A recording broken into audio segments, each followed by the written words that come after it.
Movie দারুণ ছিল, মানে একদম কি মানে মুখে বলা যাবে না, এত দারুণ ছিল। মানে লাস্টে বেশ সারপ্রাইজ লেগেছে ব্যাপারটা, যে করেছে মানে বোঝাই যাচ্ছিল না যে ওই করবে, মানে যা প্রোডাকশনে ছিল। ভালো ছিল, একটু বলুন।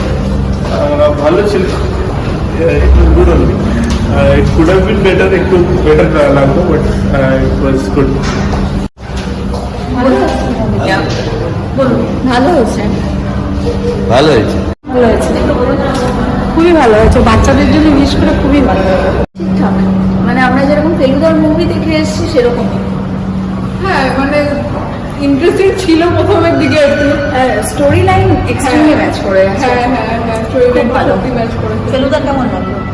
ফেলুদা তো all time favourite, all time favourite. ফেলুদাকে কি কিছু বলা যায়? ফেলুদা তো বেস্ট।